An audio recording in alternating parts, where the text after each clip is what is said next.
বাংলাদেশ ক্রিকেটে লর্ড উপাধি খুব সস্তা, আর লর্ড শব্দটি শুনলেই যে ব্যক্তিটা চোখের সামনে ভাসে তিনিই হলেন নাজমুল হোসেন শান্ত। কেউ খারাপ খেললে আমরা তাকে এই নামে ডাকি, কিন্তু নাজমুল হোসেন শান্তর ক্ষেত্রে যেন এই ট্রলটা একটা সীমা ছাড়িয়ে গিয়েছিল। ফেসবুক খুললেই মিম, গ্যালারিতে গেলেই দুয়াধ্বনি, আর ব্যাটিং করতে নামলেই চারদিকে হাসাহাসি। এই জন্য বোল্ড হবেন আর ড্রেসিং রুমের দিকে হাঁটা শুরু করবেন। কিন্তু শান্ত জানতেন ক্রিকেটের জবাবটা মুখ দিয়ে নয়, ব্যাট দিয়েই দিতে হয়। তো আজকে শান্তর সেই ব্যাটের জবাবগুলোই দেখব। চলুন শুরু করা যাক। শান্ত যখন আন্তর্জাতিক ক্রিকেটে আসেন তখন তাকে মনে করা হতো বাংলাদেশের আগামী বড় তারকা, কিন্তু পারফরমেন্স আর ভাগ্যের ফেরে রান করার জন্য পিছুই ছাড়ছিল না। আর প্রতিটি আউটের পর সোশ্যাল মিডিয়া যে পরিমাণে ঘৃণা ছড়ানো হতো, একজন সাধারণ মানুষের পক্ষে সেই মানসিক চাপ সামলানোটাই অসম্ভব ছিল। যেন মাঠের পারফরমেন্সের চেয়ে বড় যুদ্ধটা শান্তকে নিজের সাথেই করতে হতো। কিন্তু শান্ত জমে যাননি। বারবার তিনি ফিরে এসেছেন এবং বারবার ফিরে আসার চেষ্টা করছেন। তার একটা উদাহরণ এই 2025 বিপিএল। রাজশাহীর হয়ে তিনি খেলছেন। এর আগে জাতীয় দলের অধিনায়কত্ব নিয়েও তাকে অনেক কথা শুনতে হয়েছে। সমালোচকরা হয়তো মুখিয়েছিল এই বিপিএলেও শান্ত ফ্লপ হয়েই থাকবেন, আবার তাকে নিয়ে সেই লর্ড উৎসব শুরু হবে।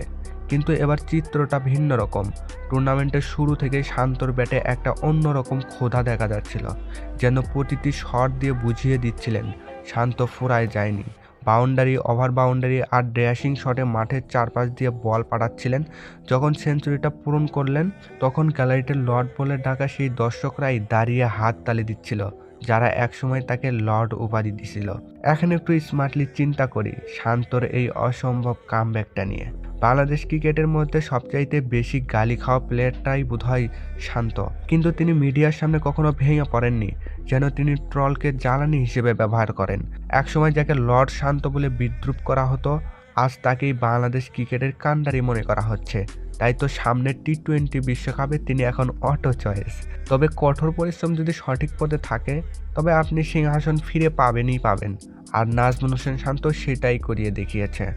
আজ গ্যালারিতে শান্ত শান্ত চিৎকার শোনা যায়, আজ মিম পেজগুলোও তাকে নিয়ে প্রশংসা লেখে। এটাই হয়তো জীবন।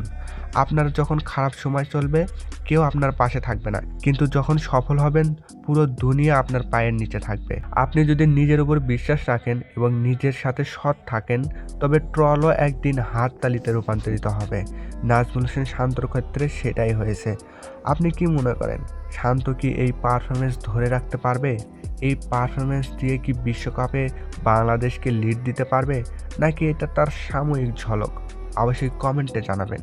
আর হ্যাঁ, সাবস্ক্রাইব অ্যান্ড ফলো মি।